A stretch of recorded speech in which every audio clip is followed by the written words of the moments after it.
Hello students, आज की class में हम प्रीपोजिशन पर बेस्ड कुछ इंपॉर्टेंट कंसेप्ट्स को डिस्कस करेंगे। तो चलिए वीडियो को शुरू करते हैं। तो सबसे पहले है कि जब भी आप प्रीपोजिशन के बाद कोई वर्ब यूज करते हैं तो उस वर्ब के साथ आपको आईएनजी लगाना होता है।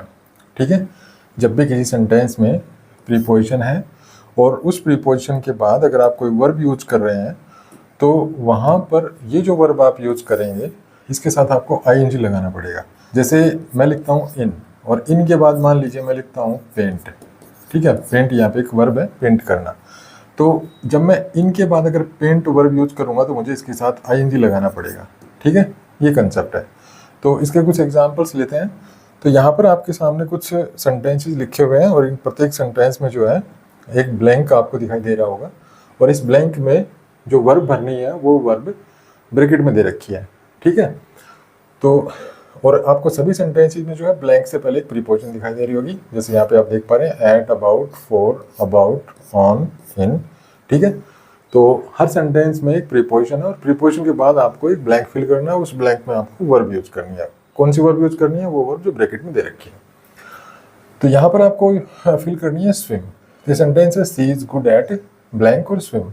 तो स्विम जब हम स्विम वर्ब यहाँ पर जब हम लिखेंगे तो हमें इसके साथ आईएनजी लगाना पड़ेगा। ठीक है, और हम यहाँ पे लिखेंगे स्विमिंग। तो आईएनजी क्यों लगा है? क्योंकि इससे पहले प्रीपोजिशन है। नेक्स्ट देखिए, they talked about to the market. अब यहाँ पे अबाउट प्रीपोजिशन है।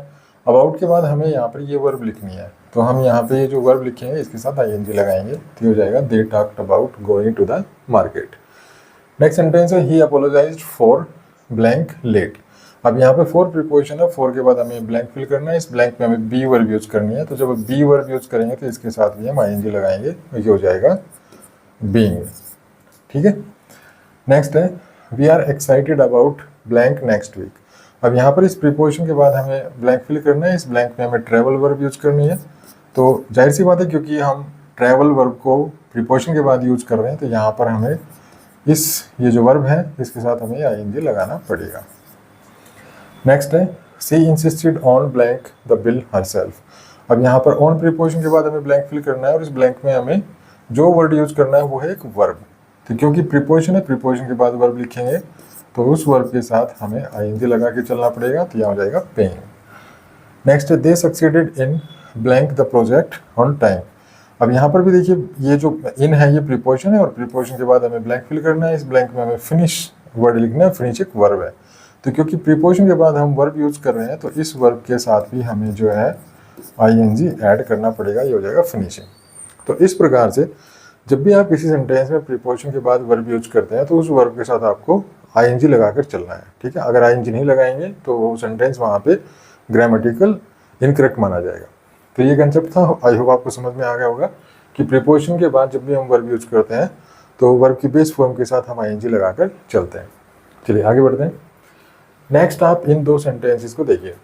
अब यहाँ पर फर्स्ट सेंटेंस है she gave me a mango to eat और नेक्स्ट सेंटेंस है she gave me a spoon to eat. अब दोनों सेंटेंसेस में सिर्फ एक अंतर है कि यहाँ पर ये मैंगो है और यहाँ पर ये स्पून है। ठीक है, अब मैं आपको पहले ही बता देता हूँ कि ये सेंटेंस यहाँ पे बिल्कुल करेक्ट है, इसमें कोई एरर नहीं है, लेकिन ये सेंटेंस यहाँ पे गलत है। अगर हम इसको सही करेंगे तो हमें यहाँ पर एक प्रीपोजिशन की जरूरत पड़ेगी और ये प्रीपोजिशन होगी विद। अगर हम इस सेंटेंस को ऐसे लिखेंगे she gave me a spoon to eat with, तो ये सेंटेंस अब सही हो जाएगा। ठीक है, अब यहाँ पर हमें कैसे पता चला कि यहाँ पर हमें विद लगाना है और यहाँ पर हमें विद नहीं लगाना है? मतलब वहाँ पे कोई प्रीपोजिशन लगी, यहाँ पे प्रीपोजिशन लगी ईट के साथ। तो इस चीज़ का हमें कैसे फाइंड आउट करना है, कैसे पता लगाना है?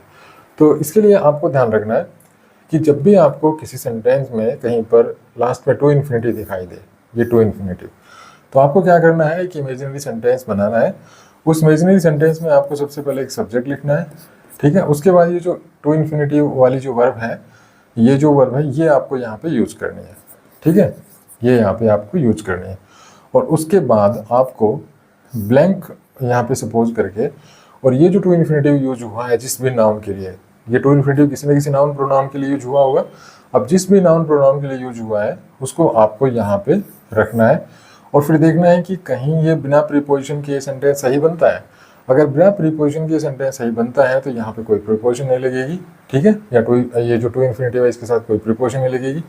लेकिन अगर ये बिना प्रीपोजिशन के ये जो यहाँ पे नाउन या प्रोनाउन है, इसको हम यहाँ पे नहीं लिख सकते, अर्थात हमें यहाँ पर अगर कोई प्रीपोजिशन यहाँ पे लिखनी ही पड़े तो फिर वो प्रीपोजिशन आपको यहाँ इस टू इन्फिनेटिव के बाद आपको लिखनी पड़ेगी। ठीक है, तो इसके लिए मैं यहाँ पर एक इमेजिनरी जो है सेंटेंस बना लेता हूँ, उसमें मैं सब्जेक्ट यूज़ कर लेता हूँ आई। ठीक है, तो आई लिखा मैंने, और उसके बाद मैंने यहाँ पे देखिए ईट है, तो मैंने यहाँ पे लिखा है ईट, आई ईट, और ब्लैंक छोड़ा, और यहाँ पर है ए मैंगो, क्योंकि ये जो टू इन्फिनेटिव है ये मैंगो के लिए यूज हुआ है, तो यहाँ पर मैंने लिख लिया ए मैंगो। ठीक है, इसके बाद एक दूसरा सेंटेंस मैंने बनाया, यहाँ पर भी मैं आई सपोज कर लेता हूँ कि मेरा सब्जेक्ट यहाँ पे आई है। आप कोई भी सब्जेक्ट सपोज कर सकते हैं, आई कर सकते हैं, यू कर सकते हैं, वी कर सकते हैं, ही सी इट, जो भी आप मन मर्जी है आपकी, कोई सब्जेक्ट सपोज कर लीजिए। उसके बाद ये जो टू इन्फिनेटिव वाली वर्ब है इसको आपको यहाँ पे लिखना है, और उसके बाद ब्लैंक छोड़ना है, और उसके बाद ये इन्फिनेटिव यूज हुआ है स्पून के लिए, तो यहाँ पर मैंने लिख दिया ए स्पून। ठीक है, तो इस तरह से आपको इमेजिनरी सेंटेंस बनाने हैं। अब आपको देखना है कि इस ब्लैंक में आपको कहीं प्रीपोजिशन की जरूरत पड़ती है, या फिर वो जो नाउन या प्रोनाउन लिखा हुआ है लास्ट में वो इसका डायरेक्ट ऑब्जेक्ट बन जाता है, वर्ब का बिना प्रीपोजिशन के डायरेक्ट ऑब्जेक्ट बन जाता है। तो यहाँ पे देखिए, यहाँ पे लिखा हुआ है आई ईट ए मैंगो, तो यहाँ पर अगर मैं लिखता हूँ आई ईट ए मैंगो, मैं एक आम खाता हूँ, तो हमें यहाँ पर किसी प्रीपोजिशन की जरूरत नहीं है, ये जो ए मैंगो है ये इसका डायरेक्ट ऑब्जेक्ट बन जाता है इस वर्ब का। ठीक है, तो यहाँ पर हमें किसी प्रीपोजिशन की जरूरत नहीं पड़ेगी, क्योंकि यहाँ पर ईट वर्ब है और ईट का डायरेक्ट ऑब्जेक्ट बन जाता है ए मैंगो। ठीक है, यहाँ पर ईट एक ट्रांजिटिव वर्ब है, क्योंकि हम आम को खा सकते हैं, आई ईट मैं खाता हूँ, क्या खाता हूँ, वट, ए मैंगो, तो वट का रिप्लाई है, तो वट का रिप्लाई वर्ब के बाद जो भी नाउन होता है तो वो उसका डायरेक्ट ऑब्जेक्ट होता है, तो यहाँ पर ये ईट वर्ब का डायरेक्ट ऑब्जेक्ट है। ठीक है, कोई प्रीपोजिशन की जरूरत हमें यहाँ पे नहीं है, क्योंकि किसी भी वर्ब के बाद अगर हम वट का रिप्लाई लिखते हैं तो वो उसका डायरेक्ट ऑब्जेक्ट होता है, और फिर दोनों वर्ब और उस ये जो ऑब्जेक्ट है इसके बीच में हम किसी प्रीपोजिशन का यूज नहीं करते हैं। लेकिन यहाँ पे अगर हम कहें, लेकिन यहाँ पर अगर हम देखें तो यहाँ पे लिखा हुआ है आई ईट मैं खाता हूँ, तो आगे लिखा हुआ है ए स्पून, तो जाहिर सी बात है मैं स्पून तो नहीं खा सकता। ठीक है, तो ये जो नाउन है ये इस वर्ब का उसी प्रकार से डायरेक्ट ऑब्जेक्ट नहीं बनेगा जैसे यहाँ पे मैंगो बना था। ठीक है, तो अभी हम यहाँ पर ये स्पून को इस वर्ब का जो है ऑब्जेक्ट नहीं बना सकते, क्योंकि यहाँ जो कॉन्टेक्ट्स है, यहाँ पर जो मीनिंग निकल रहा है वो मीनिंग कहता है कि भाई मैं खाता हूँ, तो यहाँ पर तो ठीक है मैं खाता हूँ, क्या खाता हूँ, या आम, यहाँ पर तो कोई दिक्कत नहीं है। लेकिन यहाँ पर अगर हम ये कहेंगे आई ईट मैं खाता हूँ और फिर मैं कहता हूँ स्पून, तो ये तो इलॉजिकल बन जाएगा, हम स्पून को नहीं खा सकते हैं। तो यहाँ पर ये जो ए स्पून है ये ऑब्जेक्ट नहीं बनेगा। ठीक है, किसका ऑब्जेक्ट नहीं बनेगा, इस वर्ब का ऑब्जेक्ट नहीं बनेगा, तो हमें यहाँ पर इसको एक प्रीपोजिशन का ऑब्जेक्ट बनाना पड़ेगा, और यहाँ पे हमें लिखना पड़ेगा विद। ठीक है, आई ईट विद ए स्पून, क्योंकि जब भी हम कोई कार्य किसी वस्तु की मदद से करते हैं तो उस वस्तु से पहले हम विद प्रीपोजिशन का यूज करते हैं। ठीक है, हम यहाँ पर ए स्पून का यूज एज ए टूल कर रहे हैं। जैसे यहाँ पे मेरे पास ये पेन है, तो अगर मैं कहूँ आई राइट, मैं लिखता हूँ, अब किसकी मदद से लिखता हूँ, मतलब किस टूल की मदद से लिखता हूँ, किसकी मदद से, पेन। तो यहाँ पे मुझे ऐसे नहीं है कि मैं आई राइट ए पेन लिख दूंगा। ठीक है, आई राइट ए पेन, ये गलत हो जाएगा, यहाँ पे मुझे विद प्रीपोजिशन लिखनी पड़ेगी, आई राइट विद ए पेन, मैं एक पेन की मदद से लिखता हूँ। जैसे अगर मैं कहता हूँ ही किल्ड ए स्नेक, उसने एक सांप मारा, अब किसकी मदद से मारा, एक स्टिक की वजह से, एक स्टिक की मदद से, तो उसने सांप मारने के लिए एक स्टिक का यूज किया, तो स्टिक उसके लिए एक वेपन हो गया। ठीक है, एक टूल हो गया। तो यहाँ पर जब हम इंग्लिश में बोलेंगे तो हम कहेंगे he killed a snake with A stick. तो इस तरह से यहाँ पर विद प्रीपोजिशन की जरूरत पड़ेगी। अब यहाँ पर अगर विद प्रीपोजिशन की जरूरत पड़ेगी तो यहाँ पर हमें ये जो टू इन्फिनेटिव है इसके साथ हमें विद प्रीपोजिशन का यहाँ पर भी यूज करना पड़ेगा। जब हम वहाँ पर विद लिखेंगे तो ये सेंटेंस ग्रामेटिकल सही होगा, अदरवाइज ये सेंटेंस ग्रामेटिकल सही नहीं होगा। अब हम आगे बढ़ते हैं। अब ऐसे ही कुछ और सेंटेंसेस हैं यहाँ पर, तो इनको भी जब हम सोल्व करते हैं तो इनके भी हम जो है इमेजिनरी सेंटेंस बना लेते हैं। ठीक है, तो चलिए थोड़ी सी मेहनत करते हैं यहाँ पे। तो यहाँ पे मैं लिखता हूँ आई। ठीक है, आई के बाद ये वर्ब है यहाँ पर टू कंप्लेन, तो यहाँ पर मैं लिख देता हूँ कंप्लेन, आई कंप्लेन और ब्लैंक। और ये जो कंप्लेन जो वर्ब है किसके लिए यूज हुई है, इस प्रोनाउन के लिए, नथिंग के लिए, तो यहाँ पर मैंने लिखा नथिंग। ठीक है, इसी प्रकार से यहाँ पे देखिए आई, ये टू इन्फिनेटिव है सिट, तो मैंने लिखा सिट और ब्लैंक। और सिट जो इन्फिनेटिव यूज हुआ है चेयर के लिए, तो यहाँ पर मैंने लिख दिया a chair. Next there is no book to refer, तो यहाँ पर टू इन्फिनेटिव है रेफर, तो मैंने आई सब्जेक्ट के बाद लिख दिया रेफर। ठीक है, यहाँ पर मुझे लिखना है रेफर, रेफर के बाद ब्लैंक और इसके बाद मैं लिखूँगा नो बुक। ठीक है, नो बुक। नेक्स्ट है डील, तो मैंने सब्जेक्ट लिखा आई और उसके बाद ये टू इन्फिनिटिव लिखा डील। ठीक है, जो टू इन्फिनिटिव है ना, इसकी आपको मेन वर्ब बना के लिखनी है। टू इन्फिनिटिव सीधा टू इन्फिनिटिव नहीं लिखना है। जैसे यहाँ पे कंप्लेन लिखा मैंने, टू छोड़ दिया, कंप्लेन को जैसे कंप्लेन है इसको मैंने मेन वर्ब के रूप में इसको यूज़ किया है, मेन वर्ब की तरह यूज़ किया है। तो यहाँ पे मैंने लिखा आई डील। अब ये डील जो वर्ब है ये यूज हुई है पर्सन के लिए। ठीक है, द राइट पर्सन। तो यहाँ पर मैंने ब्लैंक छोड़ा और यहाँ पे मैंने लिखा द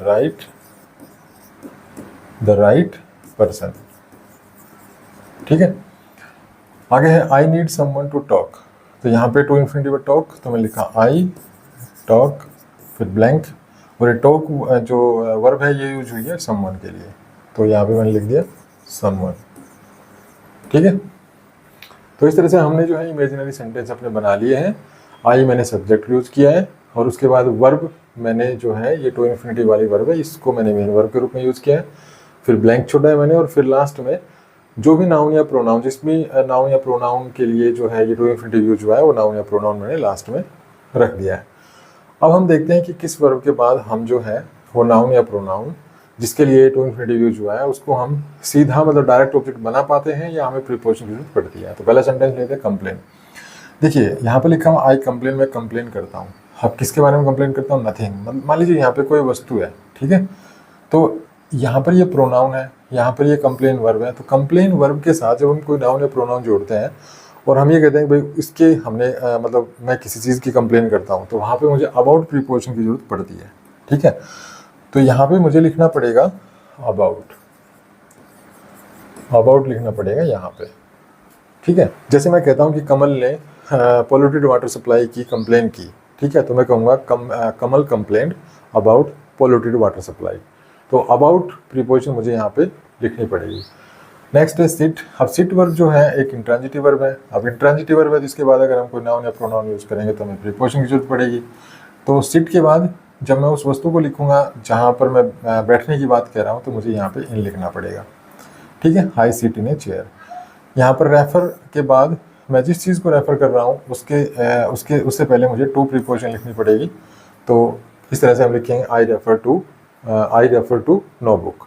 ठीक है, मतलब रेफर टू, और किसको रेफर कर रहे हैं हम उससे पहले हमें टू प्रीपोजिशन की जरूरत पड़ती है। हम सीधा इसके बाद वो नाउन नहीं लिख सकते हैं जिसको हमने रेफर किया है। ठीक है, सीधा नहीं लिख सकते, हमें टू प्रीपोजिशन की जरूरत पड़ती है। नेक्स्ट है deal. I deal the right person. अब डील वर्ब भी जो है एक इंट्रांजिटिव वर्ब है, इसके बाद जब हम कोई ऑब्जेक्ट लिखते हैं तो हमें विद प्रीपोजिशन की जरूरत पड़ती है, तो यहाँ भी हम विद लिखेंगे। नेक्स्ट है टॉक। ठीक है, टॉक, टॉक का मतलब बातें करना। तो मैंने किससे बात, मतलब कोई पर्सन किससे बात कर रहा है, तो उसके लिए हमें टू प्रीपोजिशन की जरूरत पड़ती है। तो यहाँ पर हम लिखेंगे आई टॉक टू समवन। तो ये जो प्रीपोजिशन हमने लिखी हैं, अगर हमें इन सेंटेंसेस को सही करना है ग्रामेटिकल, तो ये प्रीपोजिशन हमें इन सेंटेंसेस के लास्ट में लिखनी पड़ेगी। यहाँ पर हमें लिखना पड़ेगा अबाउट, यहाँ पर हमें लिखना पड़ेगा इन, यहाँ पर हमें लिखना पड़ेगा टू, यहाँ पर हमें लिखना पड़ेगा विद और यहाँ पर हमें लिखना पड़ेगा टू। ठीक है, तो ये सेंटेंस अब सही हो जाएंगे। She had nothing to complain about, we found a chair to sit in, there is no book to refer to, he is the right person to deal with, I need someone to talk to. जब तक हम ये to, with, to, इन और about नहीं लिखेंगे तब तक ये सभी सेंटेंस जो है ग्रामेटिकल इनकरेक्ट है। चलिए कुछ और सेंटेंस लेते हैं। अब इन सेंटेंसेस को देखिए। यहाँ पर पहला सेंटेंस है he found a story to laugh, they have a nice house to live, there is no one to depend, और he has a job to apply, I need a pen to write, we need a cause to fight, और this is not the person to argue। ठीक है, अब यहाँ पर भी आप देख पा रहे हैं सभी जगह पे टू इन्फिनिटिव लिखा हुआ है, to infinitive, to infinitive, to infinitive, to infinitive, यहाँ पर भी टू इन्फिनिटिव है। अब हमें देखना है कि कहाँ पर हमें प्रीपोजिशन की जरूरत पड़ेगी, कहाँ पर नहीं पड़ेगी। अगर पड़ेगी तो हम कैसे उस चीज़ को देखेंगे, कैसे इस चीज़ को समझेंगे। तो देखिए वही काम करते हैं हम, पहले की इमेजिनरी सब्जेक्ट बना लेते हैं आई। ठीक है, उसके बाद मैंने लिखा लाफ, लाफ के बाद ब्लैंक छोड़ा और उसके बाद लिखा मैंने, क्योंकि ये लाफ जो वर्ब है ये यूज हुई है स्टोरी के लिए, तो मैंने लिखा है स्टोरी। ठीक है, तो यहाँ पर उसके बाद नया सेंटेंस है they have a nice house to live, तो यहाँ मैंने लिखा आई, उसके बाद ये जो टू इन्फिनिटिव है ये जो इन्फिनेटिव वाली वर्ब है इसको मैं बना के लिखूँगा यहाँ पे मेन वर्ब, फिर ब्लैंक, और ये जो इन्फिनेटिव है ये रेफर कर रहा है ए नाइस हाउस, मतलब ए नाइस हाउस के लिए यूज हुआ है। तो यहाँ पे मैं लिख दूंगा ए नाइस हाउस, ठीक है। Next there is no one to depend, तो यहाँ पे मैंने लिखा आई और फिर मैं लिखूंगा डिपेंड, और डिपेंड के बाद ब्लैंक और फिर नो वन, ठीक है, नो वन। नेक्स्ट है he has a job to apply, तो मैंने लिखा आई, उसके बाद लिखेंगे हम अप्लाई और फिर ब्लैंक, उसके बाद अप्लाई यूज हुआ है ए जॉब के लिए, तो मैंने लिखा यहाँ पे ए जॉब, ठीक है। उसके बाद ये टू राइट लिखा हुआ है, तो मैंने लिखा आई, उसके बाद मैंने लिखा राइट और उसके बाद ब्लैंक, और उसके बाद ये राइट यूज हुआ है पेन के साथ, ये पेन के लिए, तो यहाँ पे मैंने लिखा ए पेन, ठीक है। नेक्स्ट है we need a cause to fight, तो यहाँ पे मैं लिख रहा हूँ आई, उसके बाद फाइट, उसके बाद ब्लैंक, और ये फाइट यूज हुआ है कॉज के लिए, तो यहाँ पे मैंने लिखा ए कॉज, ए कॉज। उसके बाद है this is not the right person to argue, तो यहाँ पे मैंने लिखा आई, उसके बाद आर्ग्यू, उसके बाद ब्लैंक, और उसके बाद आर्ग्यू यूज हुआ है पर्सन के लिए, तो मैंने लिखा यहाँ पे द पर्सन, ठीक है। अब हम देखते हैं कि हमें कहाँ पर प्रीपोजिशन की जरूरत पड़ती है, कहाँ पर प्रीपोजिशन की जरूरत नहीं पड़ती है, ठीक है। तो सबसे पहले आई लाफ ब्लैंक ए स्टोरी, तो लाफ एक वर्ब जो है एक इंट्रांजिटिव वर्ब होती है, इसके साथ जब हम कोई ऑब्जेक्ट लिखते हैं, मतलब कोई नाउन या प्रोनाउन लिखते हैं, तो हमें किसी प्रीपोजिशन की जरूरत पड़ती है, और वो प्रीपोजिशन है एट। नेक्स्ट है लिव, लिव एक इंट्रांजिटिव वर्ब है, कहीं पर भी अगर हम रहने की बात करते हैं तो उस स्थान को जब हम लिव से कनेक्ट करते हैं तो हमें बीच में एक प्रीपोजिशन की जरूरत पड़ती है, तो यहाँ पर हम लिखे हैं इन। नेक्स्ट है डिपेंड, डिपेंड के बाद अगर हम कोई नाउन प्रोनाउन लिखते हैं तो बीच में हमें एक प्रीपोजिशन की जरूरत पड़ती है, वो होती है ऑन। अप्लाई जब हम करते हैं जॉब के लिए तो हम अप्लाई के बाद फोर प्रीपोजिशन लिखते हैं।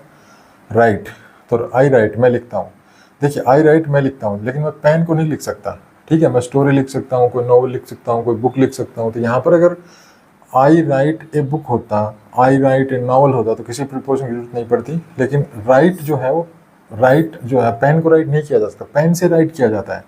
तो यहाँ पर पेन एक टूल है, तो राइट के बाद हमें प्रीपोजिशन लिखनी पड़ेगी विद। नेक्स्ट है फाइट, अब यहाँ पे कह रहा है कि आई फाइट, मैं जो है फाइट करता हूँ।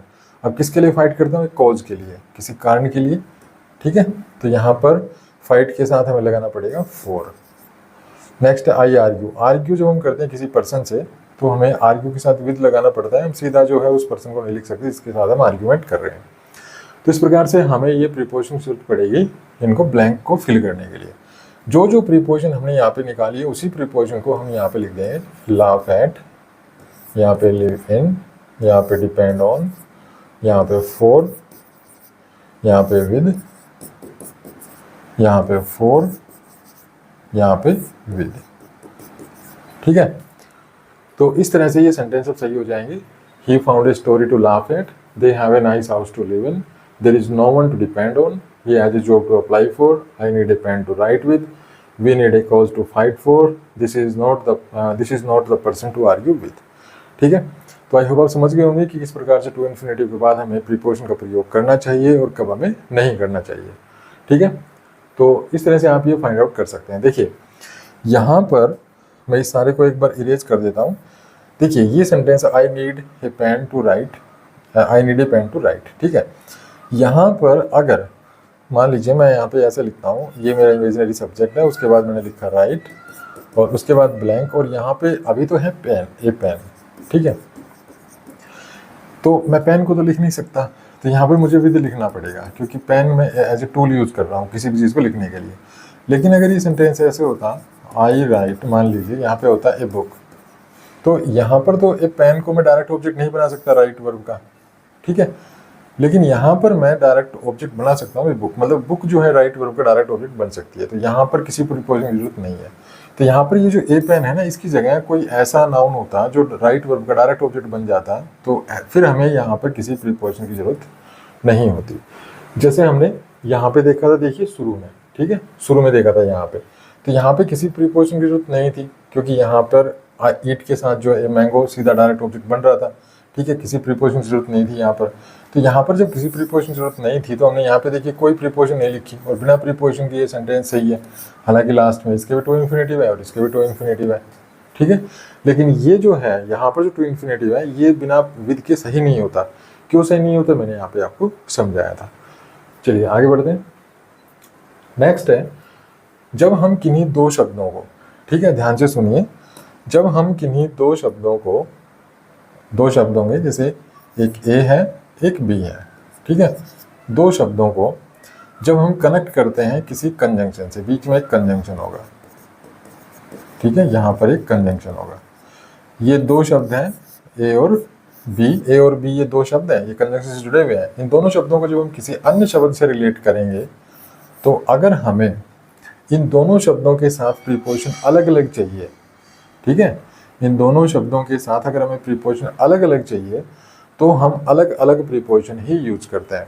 लेकिन अगर हमें जो है इन दोनों शब्दों के साथ जो है सेम प्रीपोजिशन अगर आती है तो फिर हम एक प्रीपोजिशन को ड्रॉप कर सकते हैं, ठीक है।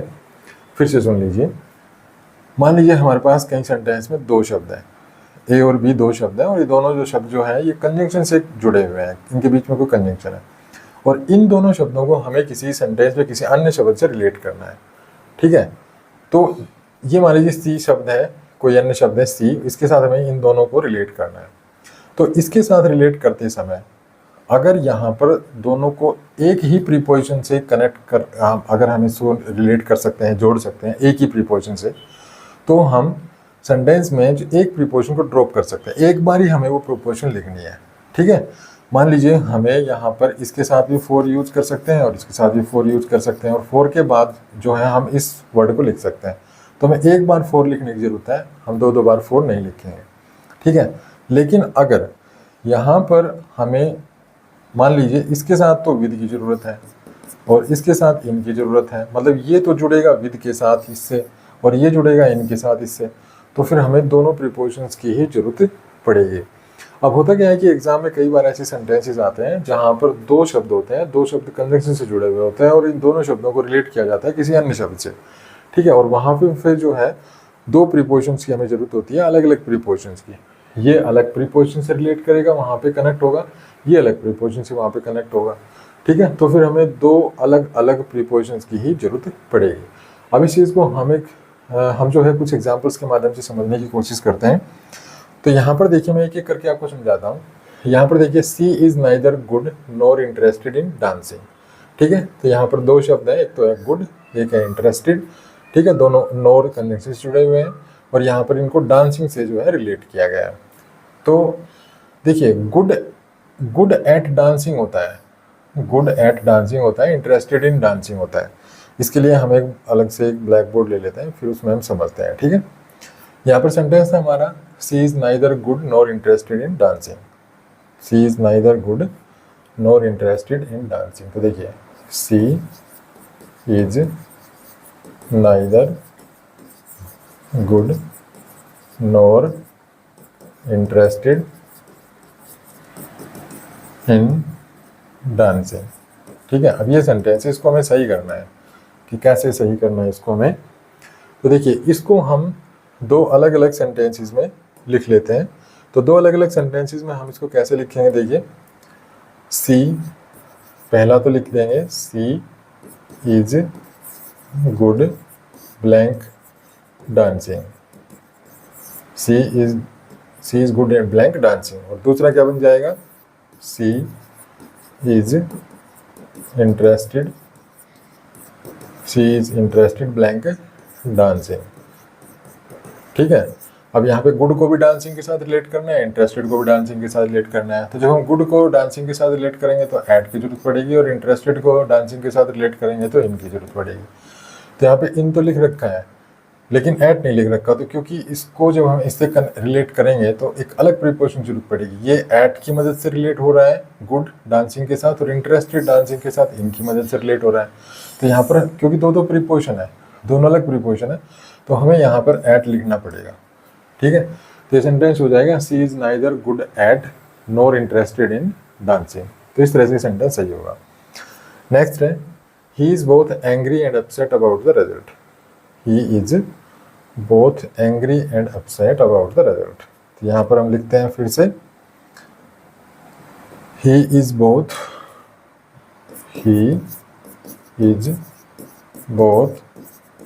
Angry and upset about the result. ठीक है। अब इस सेंटेंस को भी जो है हम अलग अलग उसमें मतलब दो पार्ट्स में इसको कर लेते हैं। तो दो अलग अलग सेंटेंस बनाएंगे। तो देखिए पहला बनेगा ही इज बोथ नहीं लिखेंगे क्योंकि यहाँ पर हम he is angry blank the result. ठीक है, एक सेंटेंस हमारा बन गया ये। दूसरा बनेगा he is upset blank the result. He is upset blank the result. ठीक है, ये दो सेंटेंस बनेंगे इसके। जैसे हमने दो सेंटेंस इसके बनाए थे, इसी प्रकार से हमने इस सेंटेंस के जो है दो टुकड़ों में तोड़ लिया, दो सेंटेंस इसमें इसको तोड़ लिया। अब देखिए एंग्री को जब हम रिजल्ट से रिलेट करेंगे तो एट लगेगा, angry at the result. Upset को जब हम द रिजल्ट से रिलेट करेंगे तो यहाँ पे अबाउट लगेगा। ठीक है, तो जब हम एंग्री को रिजल्ट से रिलेट कर रहे हैं तो एट की जरूरत पड़ रही है, अपसेट को रिजल्ट से रिलेट कर रहे हैं तो अबाउट की जरूरत पड़ रही है। तो अबाउट तो लिखा हुआ है लेकिन एट नहीं लिखा हुआ, तो हमें यहाँ पे अलग से एट भी लिखना पड़ेगा। तो सेंटेंस हो जाएगा he is both angry at and upset about the result. ठीक है, आई होप आप समझ गए होंगे इस चीज़ को। चलिए आगे बढ़ते हैं, नेक्स्ट सेंटेंस लेते हैं। They are not only tired but also bored with the work. अब देखिए यहाँ पर गुड और इंटरेस्टेड दो जो है वर्ड थे जो नॉट कंजंक्शन से जुड़े हुए थे। यहाँ पर एंग्री और अपसेट जो है एंड कंजंक्शन से जुड़े हुए थे। यहाँ पर एंग्री को रिलेट किया गया था रिजल्ट से और अपसेट को रिलेट किया गया था रिजल्ट से।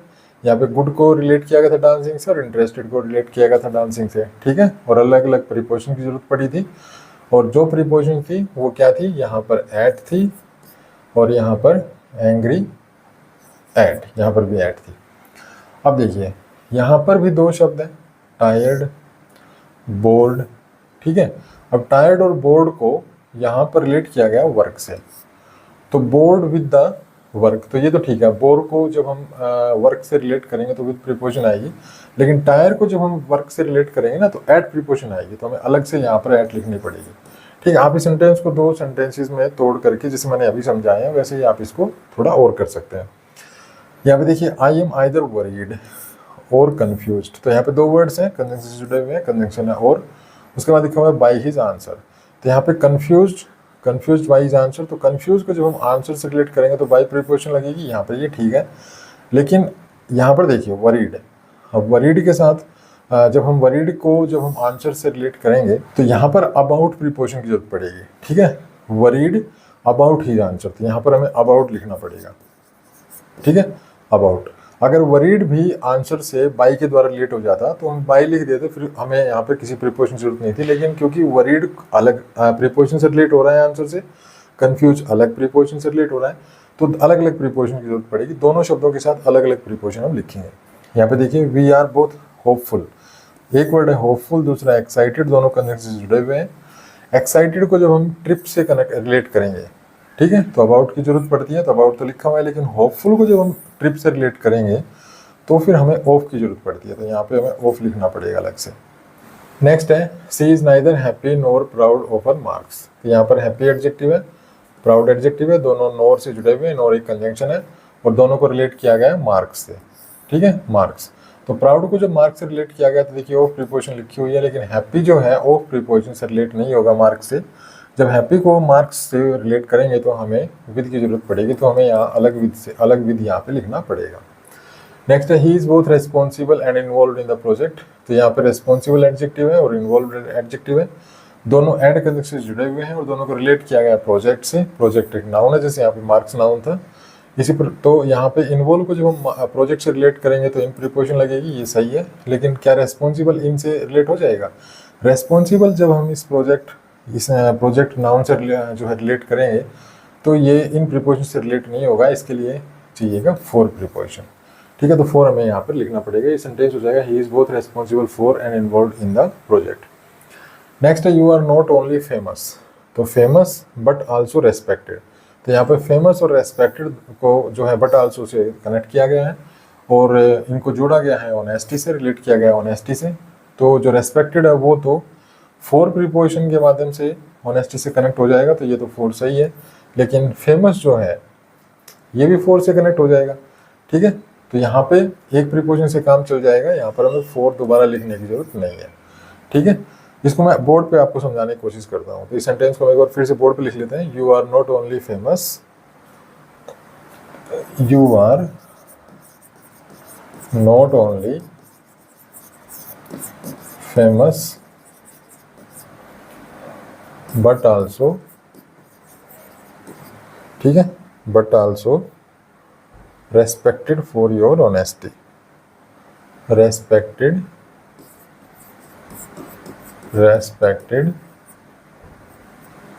For your honesty. ठीक है, ये हमारा सेंटेंस है। अब इसको हम दो पार्ट्स में तोड़ लेते हैं, दो सेंटेंस बना लेते हैं। तो कैसे बनाएंगे? पहला, you are famous blank your honesty. ठीक है, और दूसरा सेंटेंस बनेगा you are famous blank, famous नहीं है यहाँ पर, ठीक है, यहाँ पे फेमस नहीं है, यहाँ पे रेस्पेक्टेड है। तो यहाँ पे हम लिखेंगे रेस्पेक्टेड ब्लैंक योर ऑनेस्टी। ठीक है, तो ये दो सेंटेंस हमने बना लिए। अब हम यहाँ पे देखते हैं प्रीपोजिशन क्या सेम लगेगी या एक प्रीपोजिशन से काम चल जाएगा, मतलब अलग अलग प्रीपोजिशन हमें लगानी पड़ेगी। तो देखिए, फेमस को जब हम ऑनेस्टी से कनेक्ट करेंगे तो फॉर की जरूरत पड़ेगी, रेस्पेक्टेड को भी ऑनेस्टी से जब हम कनेक्ट करेंगे तो फॉर की जरूरत पड़ेगी। तो देखिए दोनों जगह सेम प्रीपोजिशन है, फॉर है, तो हम यहाँ एक बार ही फॉर लिख देंगे, यहाँ पर हमें अलग से फॉर लिखने की जरूरत नहीं है। ठीक है, यहाँ पर हम दोबारा से फॉर नहीं लिखेंगे। तो ये सेंटेंस सही है, इसमें कोई प्रॉब्लम नहीं है, ये सेंटेंस बिल्कुल यहाँ पर सही है। चलिए नेक्स्ट सेंटेंस लेते हैं। नेक्स्ट सेंटेंस है the teacher is either angry और डिसअपॉइंटेड विद यू। ठीक है, तो यहाँ पे विद आएगा, इस चीज़ को थोड़ा ध्यान रखना, डिसअपॉइंटेड विद यू। तो यहाँ पे देखिए दो एडजेक्टिव है, एंग्री और डिसअपॉइंटेड। ठीक है, दोनों को और से जोड़ा गया है और एक कंजंक्शन है और दोनों को यू प्रोनाउन से रिलेट किया गया है। तो डिसअपॉइंट को जब हम रिलेट करेंगे यू से तो विद प्रीपोजिशन आएगी, लेकिन एंग्री जो है विद प्रीपोजिशन से रिलेट नहीं होगा यू से, इसके लिए अलग प्रीपोजिशन चाहिएगी, इसके लिए चाहिएगा एट, तो हमें एट अलग से लिखना पड़ेगा यहाँ। नेक्स्ट है I am neither ready, ready adjective है, कॉन्फिडेंट एडजेक्टिव है। ठीक है, और दोनों को जोड़ा गया है नोर वर्ड से, नोर एक कंजंक्शन है और इस दोनों को रिलेट किया गया है टेस्ट नाउन से। तो यहाँ पे कॉन्फिडेंट को जब हम टेस्ट नाउन से रिलेट करेंगे तो अबाउट प्रीपोजिशन लगेगी, तो ये तो सही है। लेकिन अगर ये रेडी भी टेस्ट के साथ जो है अबाउट प्रीपोजिशन से कनेक्ट हो जाए तो फिर हमें यहाँ पे अलग से प्रीपोजिशन लिखने की जरूरत नहीं है, अलग से अबाउट लिखने की जरूरत नहीं है।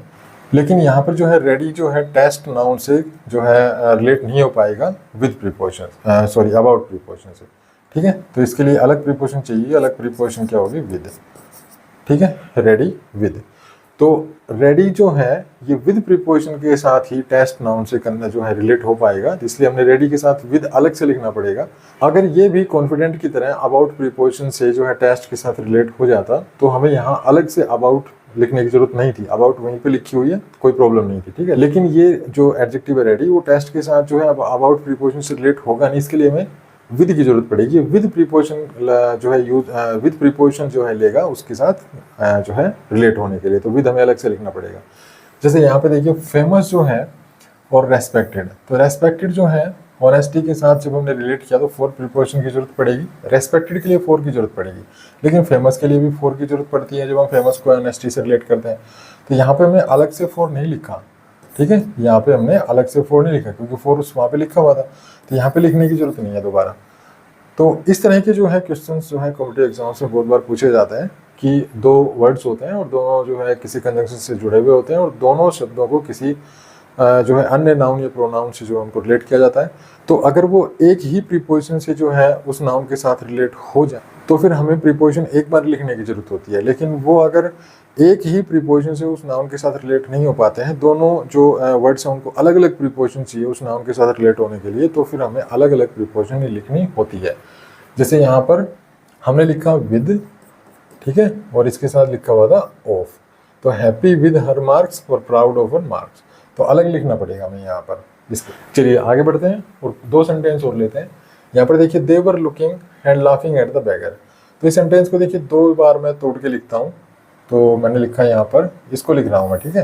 तो पहला मैंने लिखा they were looking blank the beggar, ठीक है। दूसरा लिखा मैंने they were laughing blank the beggar. जब हम लुकिंग वर्ब को जब बेगर से रिलेट करेंगे तो एट प्रीपोजिशन की जरूरत पड़ेगी, ठीक है, एट की जरूरत पड़ेगी। और लाफिंग को भी जब बेगर से रिलेट करेंगे तो एट प्रीपोजिशन की जरूरत पड़ेगी। तो दोनों जगह एट है, यहाँ पर भी एट है, यहाँ पर भी एट है। तो एक बार एट लिख दो, यहाँ पर जो है अलग से एट लिखने की जरूरत नहीं है यहाँ पर। Next they are busy and engaged with their new project. अब यहाँ पर देखिए, इसको मैं यहाँ से रिलेट कर लेता हूँ और फिर इस सेंटेंस को देखते हैं। इस सेंटेंस को भी अगर हम 2 पार्ट्स में तोड़ें, मतलब 2 सेंटेंस बनाए इसके, तो ऐसे बनाएंगे। देखिए they are happy, they are busy, यहाँ पे है they are busy blank their new project, ठीक है। और ये तो था पहला। दूसरा मैंने लिखा they are engaged blank their new project. तो देखिए बिजी को जब हम यहाँ पर भी देखिए बिजी और एंगेज जो है ना कंजंक्शन से जुड़े हुए हैं, बीच में कंजंक्शन है एंड। जैसे यहाँ पे लुकिंग और लाफिंग के बीच में कंजंक्शन था। इस बात का ध्यान रखना, 2 शब्द होंगे, 1 और 2 शब्द होंगे ये, और दोनों जो है कनेक्ट होंगे कंजंक्शन से। इनके बीच में क्या मिलेगा? कंजंक्शन। और इनको दोनों को जो है किसी नाउन से किसी प्रोनाउन से रिलेट किया जाएगा, नाउन या प्रोनाउन से। तो अगर ये दोनों एक ही प्रीपोजिशन लेते हैं, ये भी वही प्रीपोजिशन लेता है, ये भी वही प्रीपोजिशन लेता है, तो प्रीपोजिशन हम एक बार लिखेंगे। लेकिन अलग अलग प्रीपोजिशन ले रहे हैं तो अलग अलग प्रीपोजिशन लिखेंगे। जैसे यहाँ पे देखिए, यहाँ पे हमारे पास ये 2 सेंटेंस हो गए, ठीक है। तो बिजी को जब हम प्रोजेक्ट से रिलेट करेंगे तो यहाँ पर प्रीपोजिशन की जरूरत पड़ेगी इनकी, और एंगेज को जब हम प्रोजेक्ट से रिलेट करेंगे तो इसके लिए प्रीपोजिशन जरूरत पड़ेगी विद की, ठीक है। तो विद तो यहाँ पे लिखा हुआ है एंगेज के साथ विद, लेकिन यहाँ पे बिजी के लिए अलग प्रीपोजिशन चाहिए। तो अलग प्रीपोजिशन क्या होगी? इन। तो यहाँ पे हमें लिखना पड़ेगा अलग से, इन यहाँ पे हमें अलग से लिखना पड़ेगा। तो इस वीडियो में इतना ही। कैसा लगा वीडियो? अगर अच्छा लगा तो प्लीज़ लाइक कीजिए, शेयर कीजिए, चैनल को सब्सक्राइब करना ना भूलें। Thanks for this video. Happy learning. Bye bye.